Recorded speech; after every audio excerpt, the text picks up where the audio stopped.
So, Vaibhav, I'm very glad to have you on the AK Pallav show. This is a show which is made by immigrants and for immigrants, and we all three are a testimony to that. We have been going around and trying to document amazing lives of how people overcome a lot of challenges to chase their dreams outside the borders which they were raised or which they're grown in. And very excited to hear about your journey, your experiences, and what you have been doing until now. And I Nope. introduce my co-host Akshay. He's also a very dear friend. We both are based in Amsterdam and doing a bunch of projects, including this amazing project which is called the AK Pallav. Vaibhav, so on to you. First of all, also we know each other from almost 7+ years now from our days in Dubai, where we both came in from directly from India with a lot of dreams, a lot of excitement about the life outside of India, and also shared a lot of fun memories together. So why don't you maybe start from maybe your life in India, where you grew up, where you acquired your education, and how did Dubai happen? I assume that was the first country you immigrated to. Thanks a lot, guys, for inviting me. I mean, super happy and very excited to be here. I mean, before I go into my journey, I want to just say that the term that you use, right, the immigrant show, I love this term. Mhm. Reason is, like, whenever I talk to my, Western colleagues, right, when they go to the East, they often call themselves as expats. But when people from Mhm. East come to the West, they're often referred as immigrants. And there's this connotation associated with the words, right? I mean, expat is fancy, and immigrant is not right. But I mean, I take pride in myself being an immigrant. I mean, I don't think there's any different from someone from India going to Dubai, or someone from UK going to Dubai, and say trying to build a life for themselves, right? So I think we should just embrace it, and I'm super happy to do that's how you guys position it. Um, my immigration journey, I mean, it started, I had my first instant outside of India long back in 2011, when I was in my third year of college, and I had an opportunity to pursue 1 year on a scholarship as part of my bachelor's degree in Spain. And I mean, that was the time that really opened up to my eyes to the world. I mean, that was the first flight that I ever took, all the way to Spain. Uh, Very exciting, but also intimidating, and didn't know what to make of the whole immigration, and was the heart was beating fast all the way until I reached the final destination that I had to. Did I get that right? Sorry, I interrupted you. Did I get that right? That was also the first time that you took a Yes, flight outside of India? that was the first flight First that I flight of ever his took life. in my That life. oh wow, that's fantastic. I'm excited. Okay, let's go. Yeah. When was your first flight, Akshay? I think that was probably like 10 years ago. Probably, yeah, funnily enough, maybe to Russia Oh, we were already making leaps. Like on a first, on a my on first a flight on a was domestic. Yeah, on a diplomatic visa. Oh wow, and That's another my first story we flight. might get into. that deserves, I think, an episode of itself. No, but for me, that was the first time, and then I think the longer period for which I've been out, that started in 2017, after I graduated from after my MBA. I started working as a strategy consultant, and then had the opportunity to work abroad, in Dubai, in Germany, for periods of at least 6 months or so. Then and in 2019 migrated to Sweden, where I have been now for over 4 years, and I think plan to be for the foreseeable future. So that's In how it reached. 2013, you got your first job. Is that correct? Yes, so I started working for the first time in 2012, actually. Hmm. And I worked for a year as a software engineer at Microsoft. Okay. And thereafter, I decided to go pursue MBA at Ahmedabad, and you know did the 2 year program, and thereafter I've been working as a consultant. Okay. And where did you start your consulting journey? Which firm? So I started it with the Boston Consulting Group, BCG. I did my internship with BCG in India. Loved it. Came back after completing my MBA, and that has opened up a lot of travel opportunities for them. So I had the opportunity to work for at least 3 months or so with BCG in US, in Dubai, in Germany, and now here in Nordics. So currently, I'm based in Stockholm for the last 4.5 years. And when do you think you first knew, or where do you think it comes from, that you wanted to actually start a life somewhere outside of India? Have you thought about like where does it come from? Yeah, I actually, if I go back to my roots, my dad was in central government employee, right? So we were always on the move every 3, 4 years. I mean, he was in a job where he would be transferred every 3, 4 years. So I have grown up living in, easily 10 plus cities. And did my schooling in the government schools, in the central schools, as you may know, going from place to place.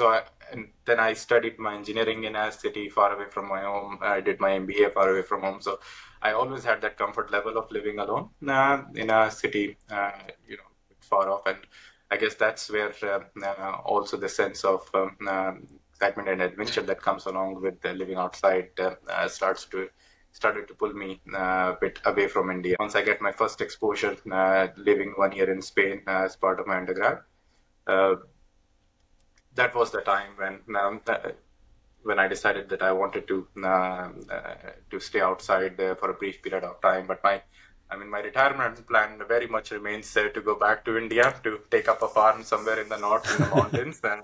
Himachal or you or Uttaranchal. But there's still some time to go before that happens. And if you go back to the time when you just graduated and started working in BCG, what role did BCG played in your decision or your first move outside of India, which was Dubai, I guess, right?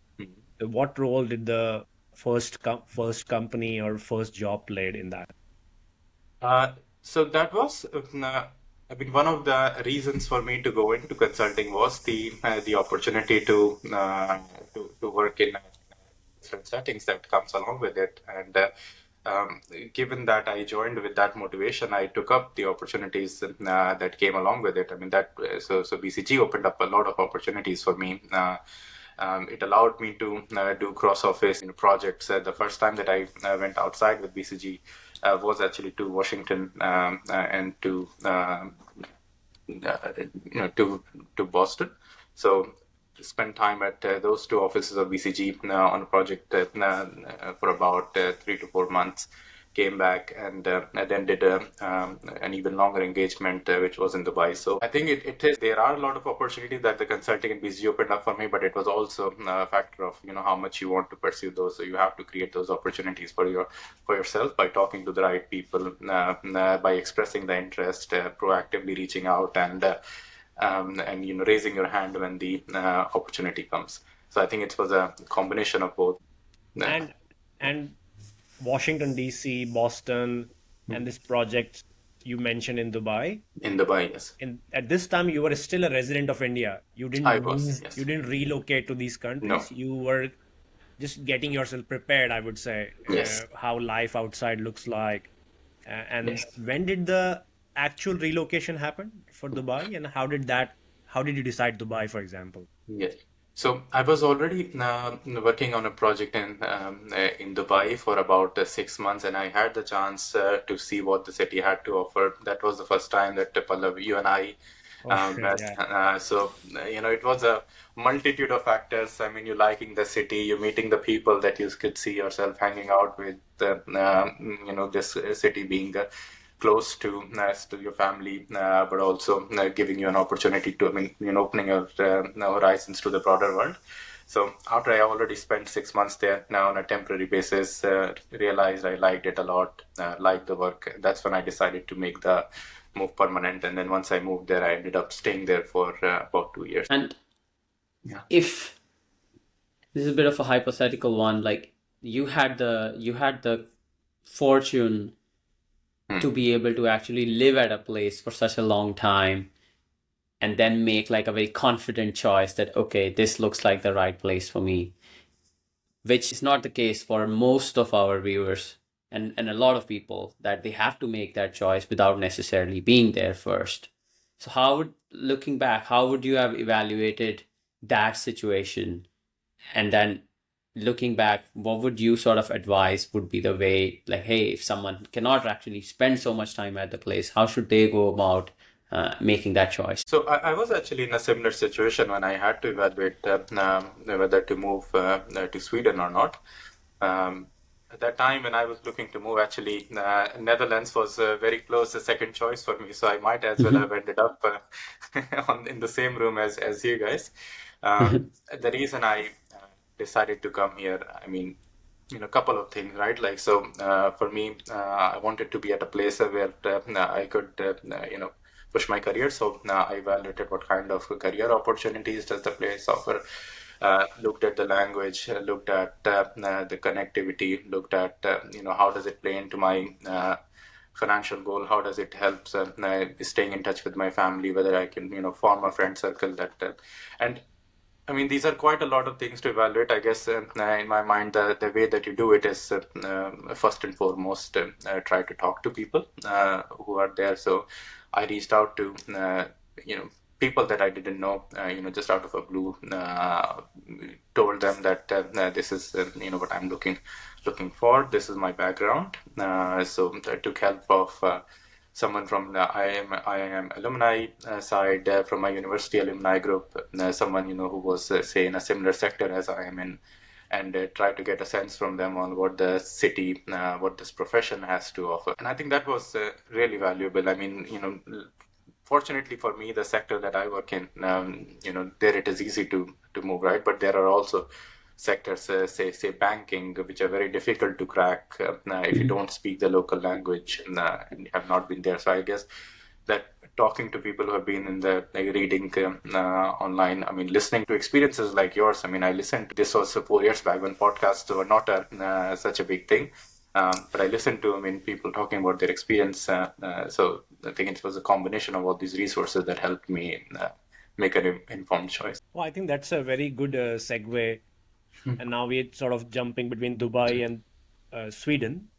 But I'm sure this you would have come to this point where you were already in Dubai. So what other locations did you consider? And what made you first think about a different location than Dubai? So if you could throw some light on that, because a lot of viewers and a lot of expats in general consider Dubai nowadays, or Dubai or Abu Dhabi, that part of the world.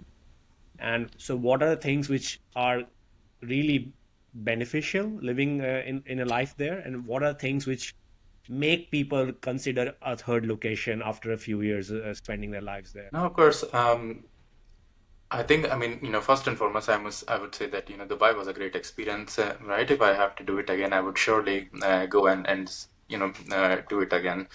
Um, I think that that place has a lot to offer. It really is, I think, a place where you get out of your comfort zone, but you still have this fallback. I mean, it's close to close to Asia. It was there is a big community that you can tap into should you need help. So I think that was a good place to get myself out of comfort zone. Um, I think the reason, personally for my move was not like a single, like in big reason, but it was a multitude of things. So the role that I had taken up there, that was a 2-year contract, and at the end of the contract, I had the option of renewing or explore, and I was ready to explore at that time. Um, when I was looking to move, the first and foremost choice for me was a place where English is very much the spoken language and the language of business. And so the consideration set was Netherlands, Nordics, and UK. Now, I think once that filter is set, then the other consideration becomes more finer aspects of life. What about the culture? What about the work-life balance? what kind of activities can you do there? What about the weather? I mean, that plays a big part. Like I absolutely love here in Sweden, but my wife, she's not a big fan of cold and the dark sun that on the dark weather that comes with Sweden. So I think you need to make those choices. So like combining all these, these were the three big choices for me. Ended up choosing Stockholm at that point, given that there was a better opportunity that opened up for me from a career point of view here. Language is no bar, visa processing, and all the legal processes went quite smooth. Uh, so yeah, I mean that's how I ended up here.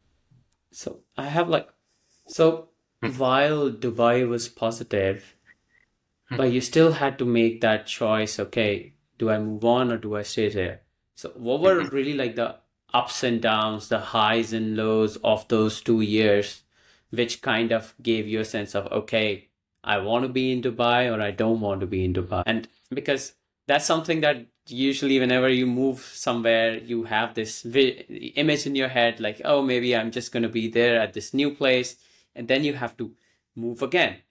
That's like a whole resettling process, which can be quite exhausting at times, especially if you jump from a country to another one, which is completely different in culture. No, very much. I mean, for me, I think the biggest question in my mind was whether I could see myself growing old at this place, right? And there are certain things that you want to have in life as you see yourself settling down somewhere, right? So, what I mean, Dubai has some great things, right? Like it helps you build this network very quickly, should you want to, which is good. I mean, it has good schools, it has good infrastructure, so it's a very much still a place, where you could settle down, right? For me, the things that were a bit higher on my personal preference list were around a bit more nature. So I like to go out on runs. I mean, I have picked up running here. I managed to run a Stockholm Marathon last year. So that was a bucket list item for Wow. me. So those kind of things would have been, I mean, going outside in nature were difficult. I think the weather, was a bit extreme for my personal preference. But I mean, there were also downsides of leaving Dubai, right? I mean, one of the biggest questions in our mind was the that hit that you take in personal finances, and moving Yeah. abroad. Like, how do you justify that? And Especially from like, Dubai.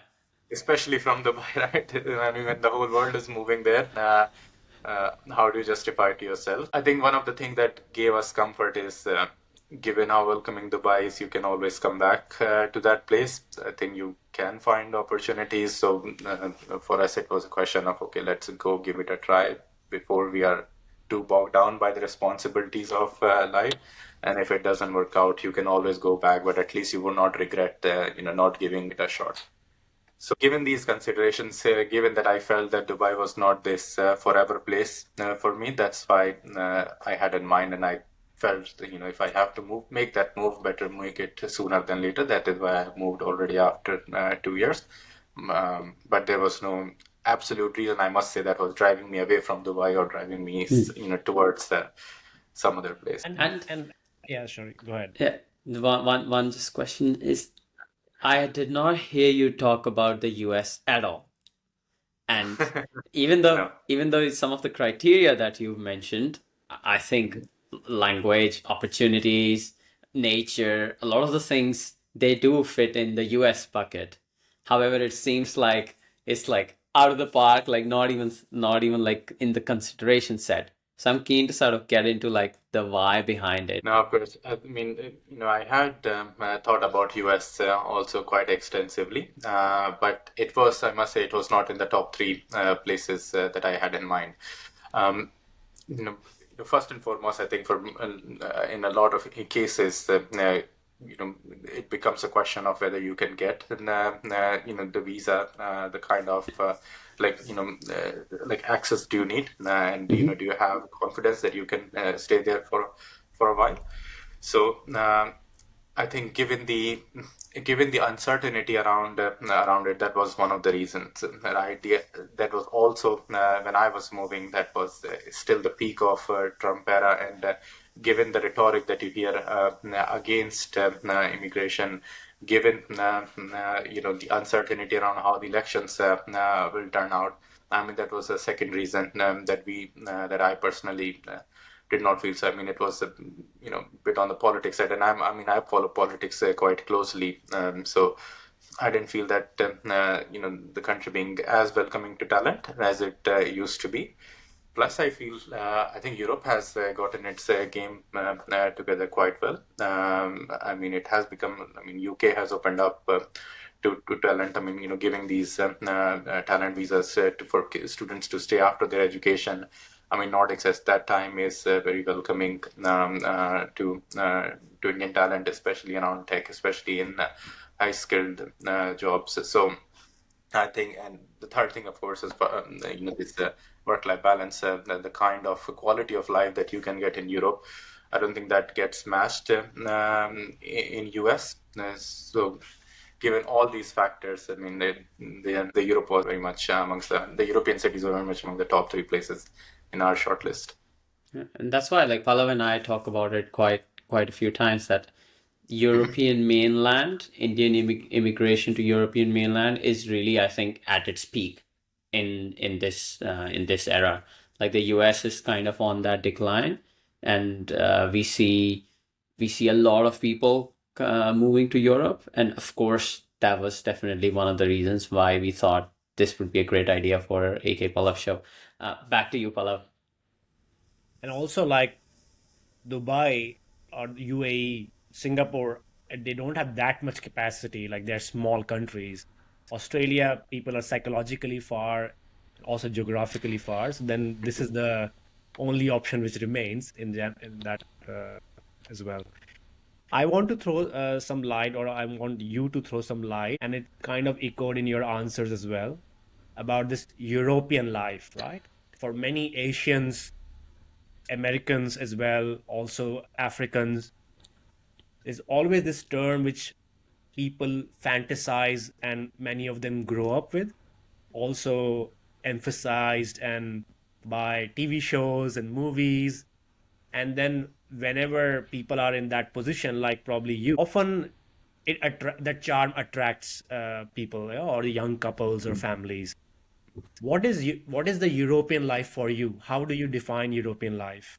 So because this is very much ingrained in a lot of, let's say, young Indians, young Asians, which they look forward to. No, very much. I mean, a short answer for me would be like European life is really what you make of it. And I have seen people who come here who absolutely love it, make it their home, and like become Indian at heart, but like European in their lifestyle, right?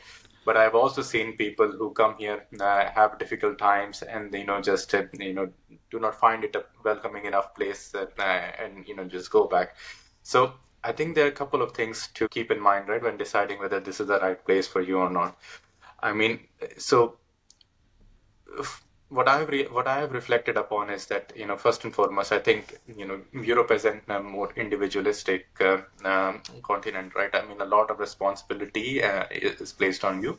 So this is not the kind of a place where you can find some help to do daily chores for you. This is a place where you have to take responsibilities for picking up your and throwing your trash outside, making a meal for yourself, and so on.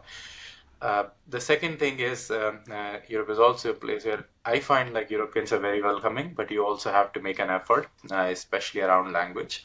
So people are very open to speaking in English in professional settings, when you meet in a outside of say their home, right? But when you are actually trying to make friends, then you have to also make the effort to either try to learn the language or get adjusted to the culture. I mean, sure, everybody enjoys hearing about, I mean, stories from India or trying like, an Indian spicy curry, right? Like when you go get invited to a potluck, but you also have to make effort to now, try the local cuisine, learn the local language, understand what are the tastes, where are they coming from. I mean, watch local movies, try to get a sense of what excites people here. And I guess it's a very much a give and take kind of relationship. I mean, same goes in professional settings also in my mind. I mean, people now often hear about this European work-life balance that you work for 40 hours and then you can go home and enjoy, time with your dog, jump in the lake and so on. But that that only works if you are like really focused on those 40 hours, right? It cannot be that you are when you're in front of your computer and delivering stuff, then you're thinking about taking a 20 minutes of break on coffee and so on. So I guess all the this perk also comes with a caveat. So I would say that it's a beautiful lifestyle designed around helping you get the most out of you. I mean, you really, I think the European lifestyle for me helps you get you ahead in your career while not sacrificing your personal preferences, your hobbies. So you have time to go ahead in your career. You have time to explore your hobby. You have time to spend time with your family and so on. It's a good balance. It's very much up to like how much can you tap into what it offers. And can you give maybe one or two examples from your experience, even either from Sweden, which is more fresh, or also from Dubai, which helped you move a step forward in your integration with the local culture, both professionally or personally, if you remember? No, of course. So several things come to my mind, right? The first and foremost is like very casual conversation that you have with your colleagues, right, over lunch, over dinner. Um, I mean, those conversations, the most interesting conversations for me is sort of like, how you make really good friends is that if, you all have something to contribute. So what helped me culturally is hearing a bit about their lives, to see what kind of, say, TV or movies are, my friends interested in. And, often I sometimes go back, watch a Swedish movie with subtitles, go back, talk about it. Plus, I also give the, something, which I have to bring to the table, right? Like when there's Cricket World Cup that was going on, I mean, a month ago. I mean, I told all my colleagues about it. They got some of them interested enough to watch the final that India lost. Um, uh, but still, I mean, I found the sports to be a big ice barrier. I picked up badminton after I came here. I joined our, formed a running group with some of my friends. So when you're on those court and, I think that's when everybody is equal. It like really a performance that matters, how much versus not. So that became a good icebreaker for me. I think just making an effort, right? I sometimes feel that what I encourage like new Indian colleagues that come to that were used to come to Dubai, but also come to Sweden is right. Like try to get out of that comfort zone. It's too comfortable to sit with another Indian friend and have your lunch or the Yeah. share a gossip, right? But if you you might find some new hobby altogether. You might find some new movie that you come to like. You might something very interesting if you just make an effort to say sit with your other colleagues and as well listen and share. But then what if it sounds like you're the type of person who is ready to make the effort, go out there, speak to people, try new hobbies, new movies, and not everyone's like that. There are a lot of Mhm. people who genuinely find this uncomfortable and are it's difficult for them to get out of their space.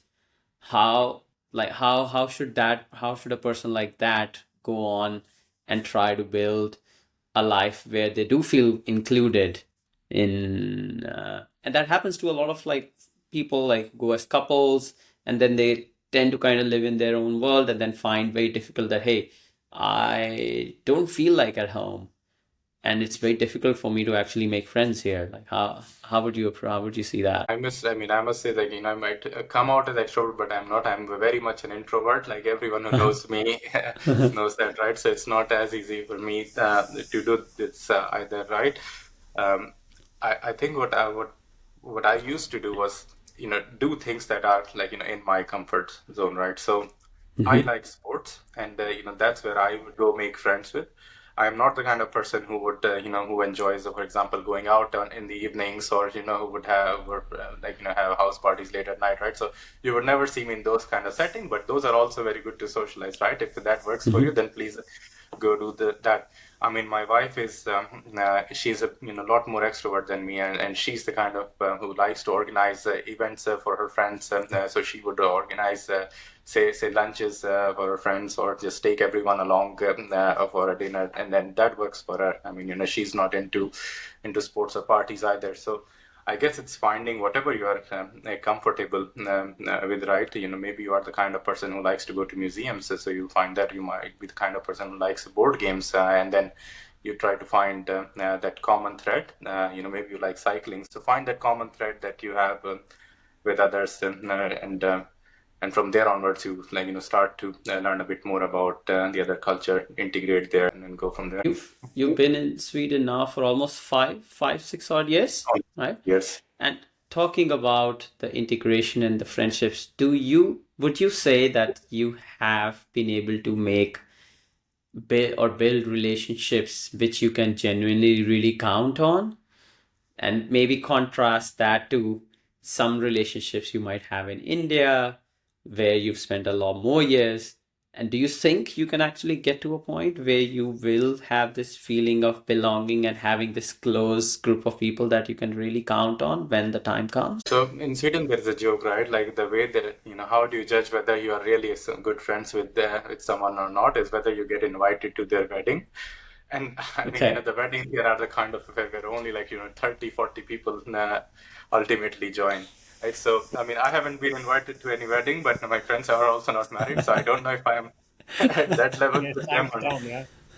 Uh, but to answer your question, I mean, I think I definitely have, lot stronger relationships with my friends, in India that I formed like, 10 years, even 10 years ago, than, say what I think I have in Sweden. I think that, I mean, I think I find that people in Europe, I mean, they're quite welcoming, right? But they also already have a group of friends that they have grown up with in the same place, and that you can, often hang out. So some of my good relationships are more with, people who have also immigrated here from different backgrounds and are in a similar boat with me. Um, that being said, I think I mean, we as Indians, I feel, are also more welcoming of, I think we are, more quick to open up the house and like, have a bigger social circle. And we do that, I feel, in Europe, in Sweden, you have to, it's a relatively bit more difficult to get to that level of friendship as you would do back there. But that being said, I mean, I think there's still some friendship that I can count on. Say, if I'm in a medical emergency, if I'm in a place where I need to say, keep my dog at someone's place, I have done that for a week, or leave something valuable that if I'm not in a position to collect it or not. I have two-part question. Yeah. So for the viewers, maybe Mhm. throw some more light on where you spend more your formative years. Like were they big cities like Mumbai, Delhi, or smaller towns or townships because your father had a job? And how did you become this open-minded, which you are saying we all agree you come across as? So definitely there has been some work which has gone into it to make your personality to the level which we see today. What kind of work went into it? And the second part of the question is your life now, because we clearly say that I can feel that there is a strong India connection still. You said mention about retirement plans as well. Your wife is also Indian, about friendships and long-lasting bonds. What is keeping you going in this adventure? Like, are you seeking a better professional life? Is it just adrenaline, to explore different places and to spend great memories with your partner in different places? Is it something higher purpose that you are contributing towards through BCG? I don't know, doing great projects which are only available in Sweden. Like, what is keeping you going once you answer the first part of the question. First, I mean, so if I pick up your first question, right, I mean, like I have spent, I mean, I grew up in small towns. I come from Aligarh, which is a town many people would not have even heard of. Right then, I spent my early childhood years in Bhubaneswar. I've lived in Jaipur, in Allahabad, in Lucknow. I mean, those cities have now reached a point where they have their own airports and good connectivity, right? But at that time, it was very much like a local language, smaller city kind of feel. So, I mean, growing up, I was very much in that a bubble of my own, and I was not a very outgoing person, even at that time. So, I used to stick to with those one or two friends that I would make. I guess the thing that opened up my perspectives is really this first opportunity that I got to come out of my comfort zone. I mean, it was a bit of motivation to come out, but also I was saying the effort that you had to put in. So when I took this chance to come to Spain to do the third year of my undergrad, at that time I had 3 months to basically learn Spanish because the course was going to be in Spanish, and I didn't Oh, speak wow. S of Spanish. Uh, so I really took an intensive course that opened up a lot of the world to me. I mean, it's a bit of sensitive topic, right? But when I first landed at Europe, I was wearing a rakhi on my hand, which had the sign of swastika in it, and I didn't know the implications of that, right? So somebody was kind enough to tell me what that meant, and that was a that was a big revelation for me. Um, so I think it was this chance to come out. I think you have to once.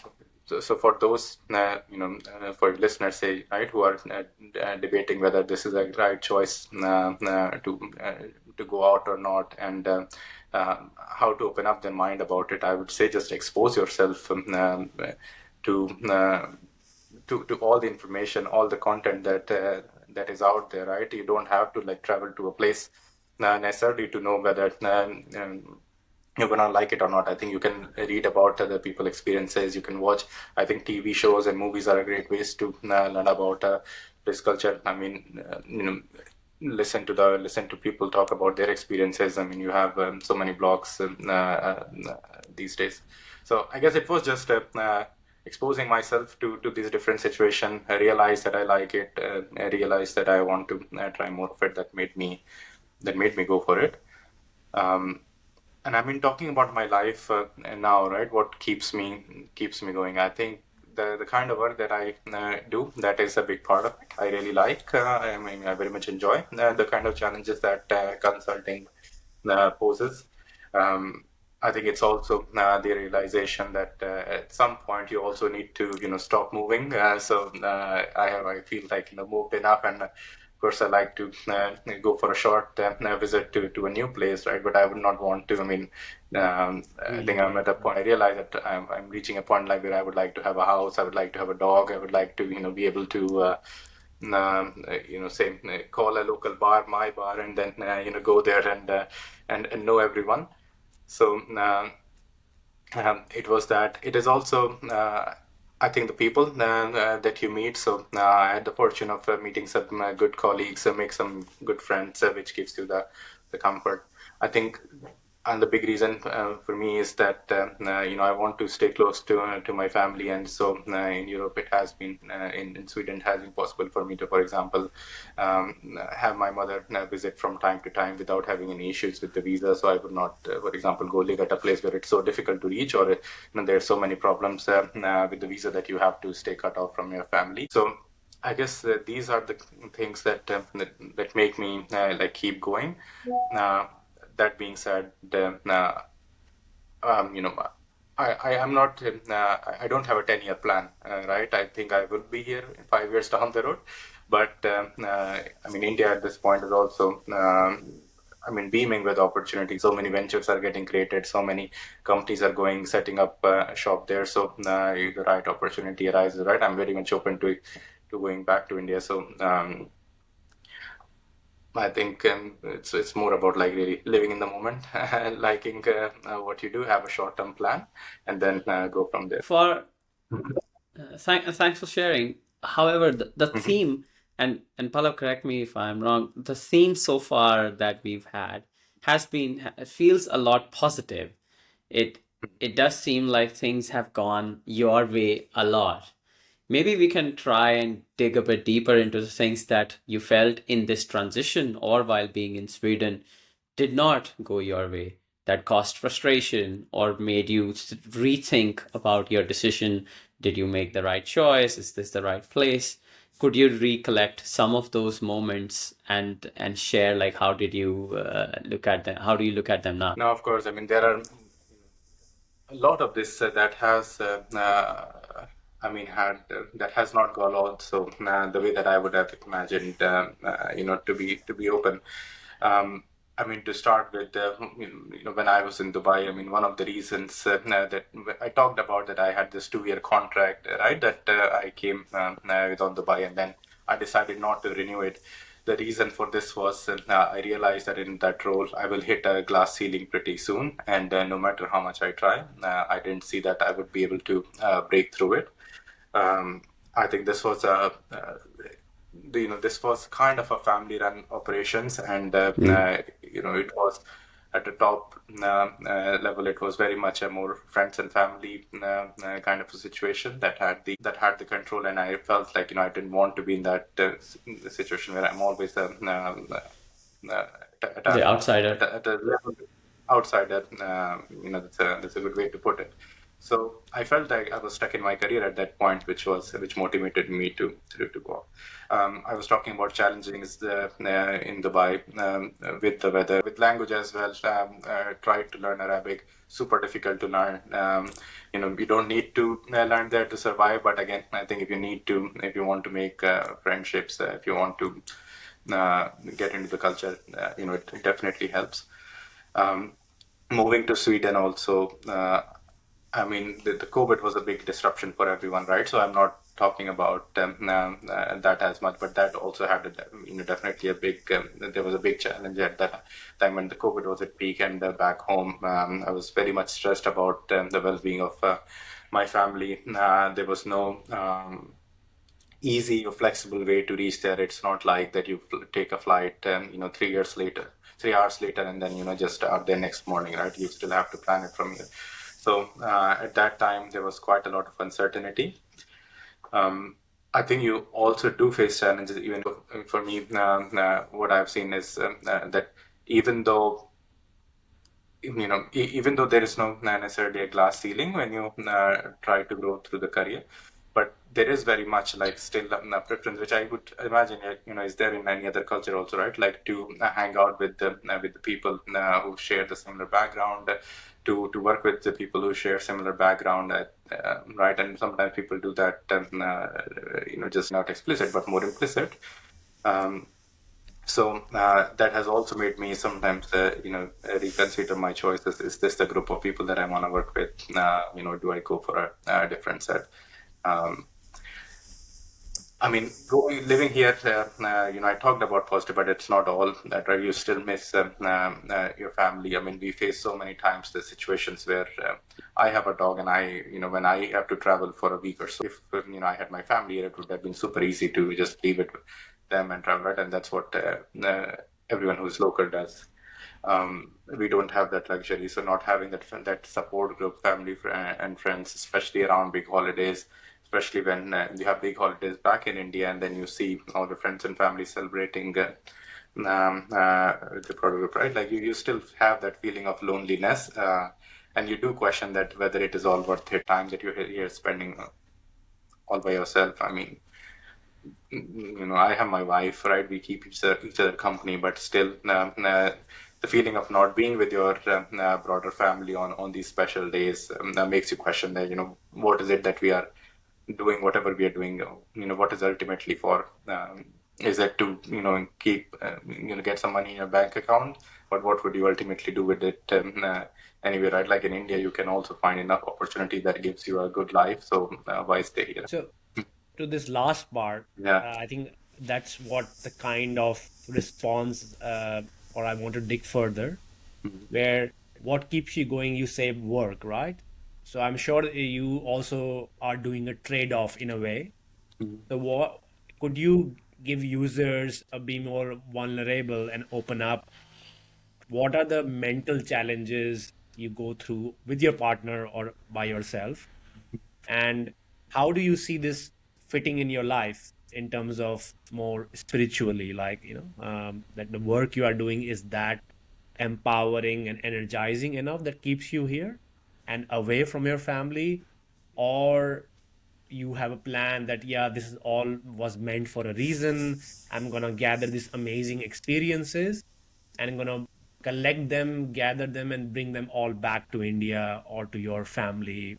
You might have children later on, I don't know. So how do you see these all things playing out together? Yeah, I think it's it's um it's a really tricky question, right? I mean, I myself I ask myself this, often. I think for some people it's straightforward, but as someone like who still say has one leg in India, I think there's always this mental tug of war on what keeps you here. I mean, for me now, I've reached, I think, a stage where I don't, want to like, say move any further up. So if I go back, I think it will be to, back towards towards home. Um, I think what keeps it going is one the what I like about Sweden is the kind of flexibility, the the value for that is placed on talent, the the opportunities that the country opens up for say starting your own business, or progressing in your career purely based on merit, which I feel sometimes could be missing. I think it's also this I mean, yeah, I felt like at least when I was working in India, this good work-life balance on being able to pursue your passions, but at the same time have a fulfilling career. Sometimes there was always a bit of struggle with it. I think I'm able to find a balance here, which keeps me, and it's a bit of uncertainty, right? Like if you go back, will you be able to find it or not? So I must admit, I think it's a bit of being in a comfort zone now, that you are in a cocoon where it's comfortable and you don't want to move again because you don't know what will lie on the other side. um, it definitely puts a lot of pressure, I think, more on the family side, because it keeps you away from your family.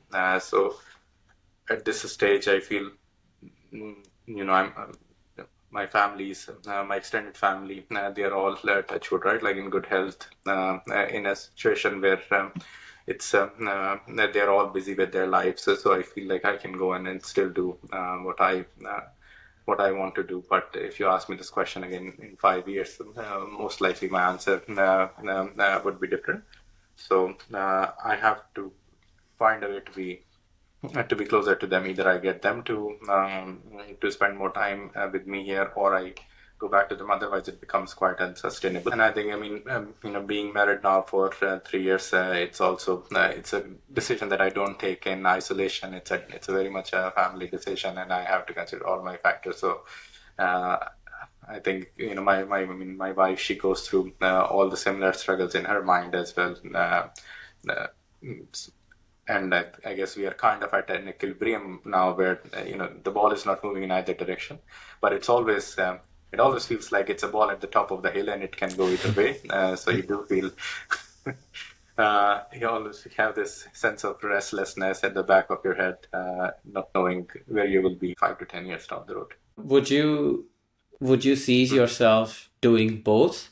What do you mean? Could you elaborate? Both Sweden and India, some part of the I year think that versus some part of the year? sounds really it sounds really nice to be able to do it, but I think it will end up becoming very difficult.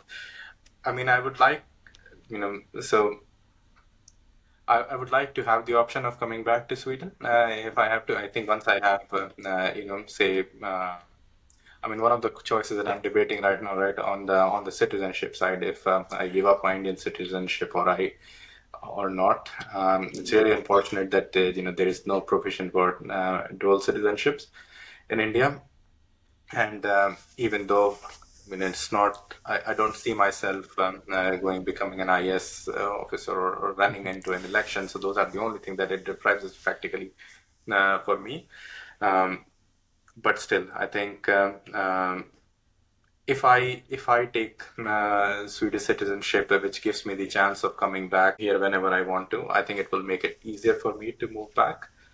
Um, I think if I go now, then I guess you know if we realize that we liked it better off here, and then we enjoyed our life here, then it will be I think a big gamble for us to go back and come again. So But is getting a Swedish passport the only way to have the option open, or you can also take a PR, right? And you can just fulfill the minimum requirements of the PR every year, and it's all the the same. the minimum requirements of PR are still substantial. So that requires you to be in the country for at least 6 months still. Okay. So the citizenship becomes the only route. And I mean, given that now I have a house there, a house here, a dog here, I guess. It's at a point where moving back to India is going to be a big disruption. It's going to be either to, if let's say, you want to start something of your own, you're a big conviction that that's the way that it will work out, that I could see myself going. Um, or if there is a strong pull from my wife, and then I am always on the edge. So if she's the one who becomes the driving force, then I can probably follow her lead. That's how I would say. And how have you been able to maintain some of your professional slash personal relationships back in India after all this time? That if you do decide to go back, both from a professional and a personal standpoint, it will be easy slash medium slash difficult for you to integrate back. And how has that equation been for you, since now it's been like, I guess, 8 odd years that you've been outside? I have made an effort to try to keep those relationships alive. So whenever I'm in a city, I try to meet as many of my friends who are around as much as I can. And I feel it doesn't take a lot to keep that still at least fresh. So it doesn't take much to, they say, talk to your friends and family once in a while in a year. I mean, wish them a new year, talk to them on Diwali, or whenever you have time. So I try to do all that. But it is difficult. I think sometimes. I mean, I realized a friend of mine who used to be one of my really good friends in college. We practically spent hours together. Recently realized his dad was in bad health. He was quite stressed about it, and I felt a bit sad that he didn't felt like he had a chance to talk to me. I mean, we have spent like hours talking about everything under the sun, but I felt that the relationship didn't is not at a stage where he felt comfort in reaching out, telling me about it, if there was something that I could do to help him with it or not. It is tough to do so. To still have that same fire going, but I think at least to keep that fire burning alive, I try to do my best. And I also know from personal experience that you have a strong interest in starting something of your own. So how has that been going on? And as it, I mean, I know from Dubai days, and then also in Sweden, when you were not a principal, you were trying some stuff. So how is that parallel journey being, or has it changed a bit with No, time, with age and responsibilities? it is very much a pipe dream to start something of my own.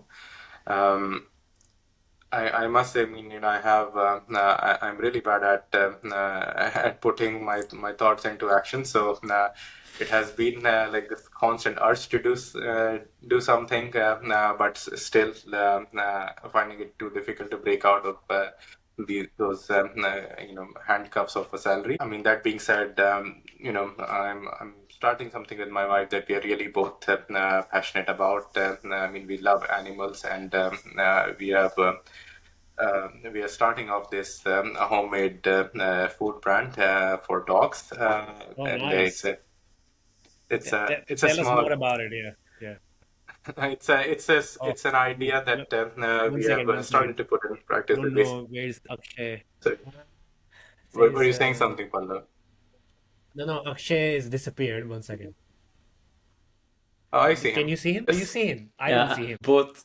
I don't see Pallav, so Oh, I see both I of you. think that's okay. Yeah, we should just continue because at the end of it, yeah, yeah. we will still have the recordings, so that's all right. Okay, let's go. No, so that is very much that has always been my passion to start something of my own, and it's very much alive. Hopefully, inshallah, one day. That being said, what we have started is a dog food brand, basically a homemade food brand for dogs. Where we are exploring now different business models. I mean, one idea that we are exploring is actually to have a ghost kitchen registered on apps such as Uber and Fedora, specifically catered to dogs. The reason we got this idea is, I mean, there is so many preservatives that you have in your food truck. But when we talk to our friends who have animals, I mean, people would do anything to have their dog's life extended by, even 6 months. And I mean, people are Yeah, absolutely, I mean, those animals, these attached. dogs are cats are like absolutely like as kids to pets. And I mean, you would not eat packed and preservative laced food every day of your life, right? But you see the pets eating that day in and day out, and which has a substantial effect. So when you start to give fresh, I mean, you see substantial differences in their in the quality of their fur, in the sparkle in their eyes, and their health, and so on. So we are looking at delivering that this app, and we are also looking at more packaged fresh food options that can be stored in your refrigerator. So I mean that's something that's quite close to our heart. So Sounds like let's a see. great, yeah, very interesting and a relevant problem. And where are you in the journey? Like, because when you say you are doing it from home, Yes. so right now the production is happening in your home. Yes, very much so. I mean, we are at a stage where we have now, we thought about this late last year. So over the Christmas, we got our business registered. We got the permits that we need to start operating, got the packaging, website is about to come up in a week or so. So, I mean, we are in discussion with the food delivery. I mean, we have interest from one of the three that we reached out to. They didn't want to take the risk or be the first one to offer or to have a restaurant. Which one has shown positive interest? Yeah, so it's a Volt, and I mean, Yeah. Okay. they have been like very positive, and they were as excited as we were to have this. I mean, this would be first of its kind in Stockholm once it launches. Versus when we talked to Fedora, Uber Eats, they were more reserved and didn't want to be the first mover. So we're looking to go Yeah, we live. can try to connect you with Uber Eats Oh, because amazing! That would Yeah. be we we know great. the We should. sales head of Sweden Oh, because nice. Yeah. he's a Dutch guy who's also sales head of here. And Okay. actually, because we were, yeah, he was our main point of contact.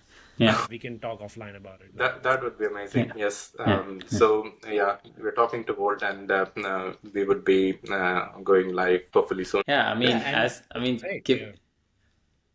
yeah, I was gonna say that given that the whole world is moving away slowly and slowly from meat and going more vegetarian, it only makes sense that they should also be getting a proper diet and have the option to eat out when they want. No, very much. I mean, there's substantial evidence that the eating fresh food, right, eats animals, right, and if that can extend the life of your pets, by even a little bit, I see. I mean, I personally would definitely invest in it. It doesn't, it takes so much out of your budget. I mean, what you pay for your pet is like not even, I mean, 0.1% of 0.1, 0.2% of what you would spend people's average annual incomes, but the cost for health for keeping a pet healthy, that can actually add up to a substantial amount. I mean, when you take these insurance, I mean, I don't know if you guys don't have pet, you may not know, but I mean, my dog's insurance is actually two times my own health insurance in a month. I mean, the insurance is as much as it costs as a car insurance. Yeah, very interesting problem, man. Wish you best of luck, and we can Thank you. brainstorm or whatever, like see Yeah. what can be Yes. done about it. But it's a very interesting niche that you have captured or trying to You capture. may think it's a niche. It's actually a big multi-billion-dollar industry. Yeah. I mean, pet food industry is, I think, north of $10 billion industry globally. Majority of it, dominated by more established Organized players, yeah. food brands. Um, but yeah, it's a huge market. I remember, so for Akshay, me and him start in when we were in Dubai, we started working on a very different idea. Yeah. You remember?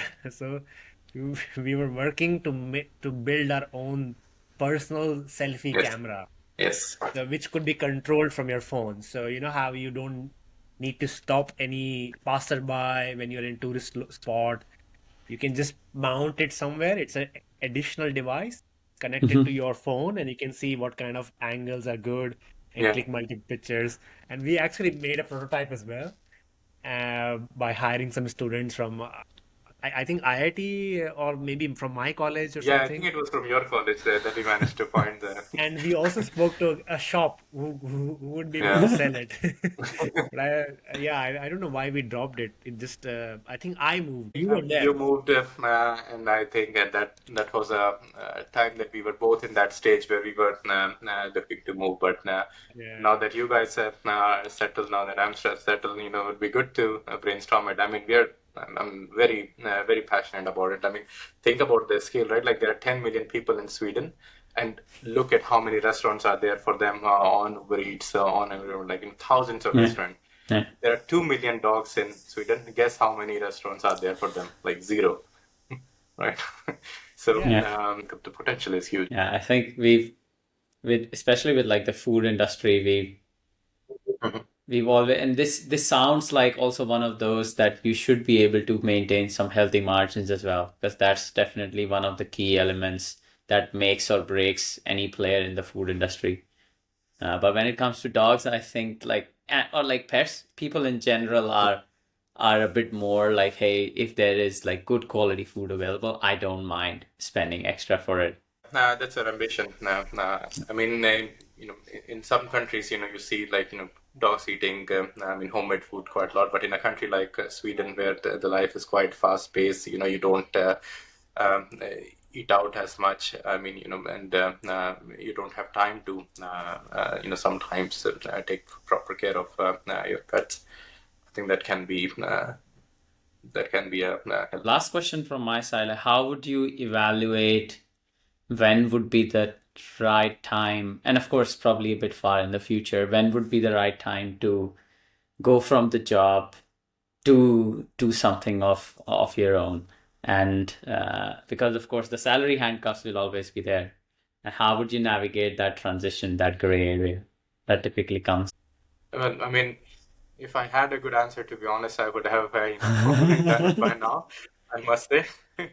I think it sounds easy to do in theory, than in practice. I mean, I have, when I came to Dubai, I came on a STEM contract, so I had put in my papers, and I mean, this thought of, I mean, leaving, when you're comfortable, it's super scary, right? So it is, if it comes to a point where we see, there's some positive traction, I think that's the point where I would, would be comfortable to step out. And, once I have some comfort in it, in the idea that, what we are passionate about, people also relate to it, we see some traction, I think that's when we will step out.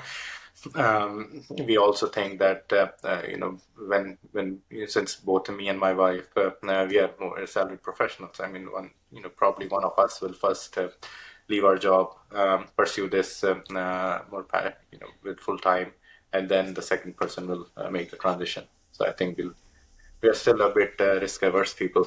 Yeah, I think, yeah, thanks a lot for spending time with us. Mhm.